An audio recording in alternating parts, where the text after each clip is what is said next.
व्यक्ति चैनल में बहुत बहुत स्वागत है। तो दोस्तों, आज की वीडियो में मैं आपको सुनाने जा रही हूँ कुल्फ़ी खाने आई गणेश। तो दोस्तों, वीडियो को लास्ट तक ज़रूर देखना और वीडियो को लाइक सब्सक्राइब करके घंटी पर ज़रूर क्लिक कर देना। तो चलिए मैं आपको आज की कहानी सुनाती हूँ। एक गांव में अमन नाम का व्यक्ति कुल्फ़ी का कारोबार किया करता था। अमन हमेशा से ही बाजार जाता था और दूध और मेवा लेकर घर में वह अपनी पत्नी, जिसका नाम सुधा था, उसी से अपना सारा काम कुल्फ़ी बनाने का करवाया करता था। आपको पता है, देखिए, अमन और सुधा की एक प्यारी सी बेटी थी जिसका नाम अनीता है। अनीता पढ़ने लिखने में काफ़ी तेज़ है और वह अपने माँ बाप के काम में हाथ बनाने में बहुत ज़्यादा अच्छी थी। शाम को अमन मार्केट से सामान लेकर आता था और उसकी पत्नी सीधी थी। सभी मिलकर कुल्फ़ी बनाया करते थे, फिर उसे बेचने के लिए मार्केट जाने के लिए तैयार। और फिर अमन अगली सुबह मार्केट में कुल्फ़ी बेचने के लिए जाया करता था।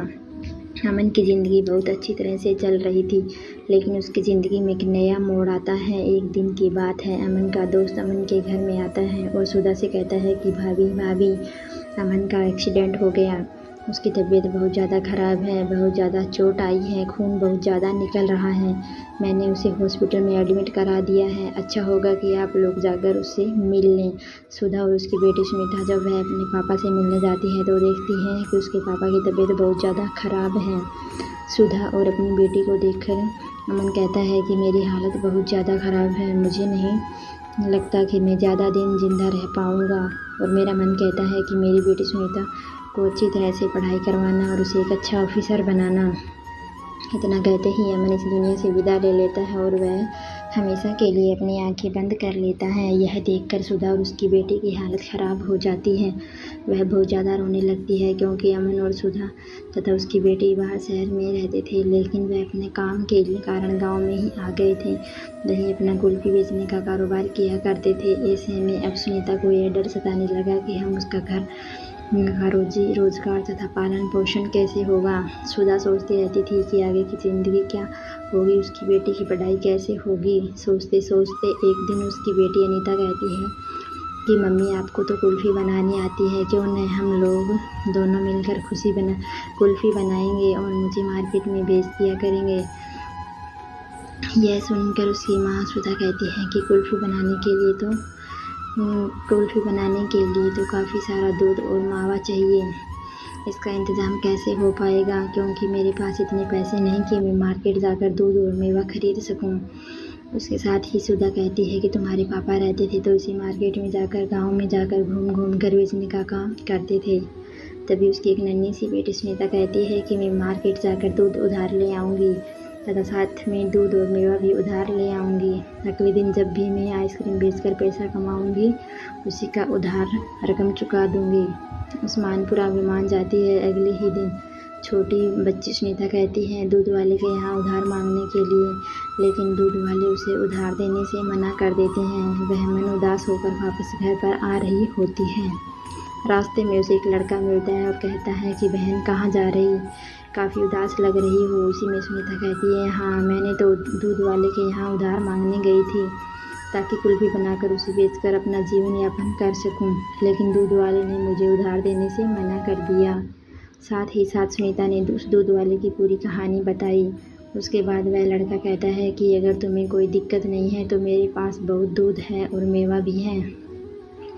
अगर तुम्हें ज़रूरत है तो उसे उधार के तौर पर ले जा सकते हैं। जब भी तुम्हारी दूध और कुल्फ़ी बन जाती है, उसकी बिक्री हो जाती है, तब पैसे दे देना। उसके बाद वह लड़का कहता है कि मैं रोज़ यहीं पर मिलूँगा। तुम्हें जब भी किसी चीज़ की ज़रूरत पड़ेगी, दूध या मेवा लेने की, तुम यहीं पर आ जाना। वह लड़की रोज़ाना दूध और मेवा लेने के लिए उसी लड़के के पास आया करती थी। जब पूरी बिक्री हो गई थी तो उसके बाद उसके पास पैसे आ गए थे और पैसे देने के लिए जब सुनीता उस लड़के के पास जाती है तो लड़का कहता है कि कोई बात नहीं, मेरे पास तो पैसे हैं, तुम्हारे पास नहीं है, रख लो, तुम्हारे काम आएंगे। सुधा और उसकी बेटी का जीवन यापन बिल्कुल अच्छी तरह से चल रहा था, क्योंकि कुल्फ़ी बेचने का बिजनेस है उसका बहुत अच्छी तरह से चलने लगा था। अब उसके घर में किसी प्रकार की कोई दिक्कत नहीं थी। एक दिन की बात है, सुनीता जहाँ से दूध लाती थी उसी जगह तथा उस लड़के से मिलने के लिए उसकी माँ सुधा कहती है कि आज मैं भी तुम्हारे साथ चलूँगी देखने के लिए कि वह लड़का कौन है। सुनीता ने लेकिन जहाँ वहाँ लड़का मिलता है वहाँ पहुँचती है सुनीता। उसकी माँ तो देखती है कि वहाँ कोई भी नहीं है। दोनों मिलकर पहुँचते हैं, वहाँ इंतज़ार करते हैं, लेकिन वह लड़का नहीं आता। वह दोनों थक कर घर चली जाती हैं और दोनों फिर कुल्फ़ी बेचने के लिए मार्केट जाकर आती हैं। दोनों थक हार कर आने के बाद अपने घर में खाना पीना खाकर सो जाती हैं।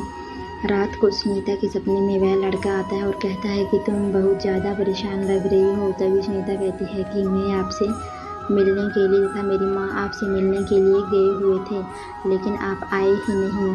तभी वह लड़का कहता है कि मेरे पिताजी ने मुझे कोई और काम बता दिया था, इसी कारण से मैं वहाँ नहीं आ पाया। तभी वह छोटी बच्ची सुनीता कहती है कि कौन है आपके पापा, मुझे भी देखने की इच्छा है।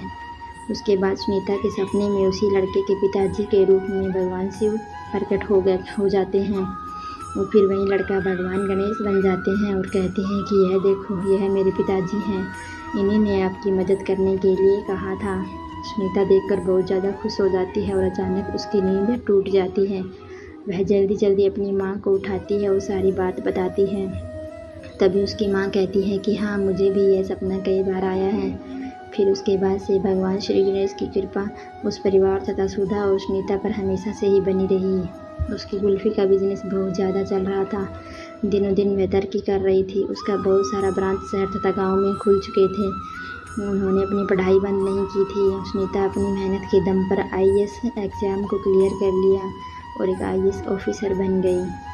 तो दोस्तों, यह कहानी आपको कैसी लगी कमेंट में अवश्य बताएं और इसी तरह की वीडियो को देखने के लिए आप मेरे चैनल को लाइक एंड सब्सक्राइब कर लीजिए और बेल आइकन का बटन दबा दीजिए ताकि मेरी आने वाली सभी वीडियो का नोटिफिकेशन आपको सबसे पहले मिल सके। और वीडियो को अपने दोस्तों के साथ भी शेयर करना ना भूलें। राधे राधे।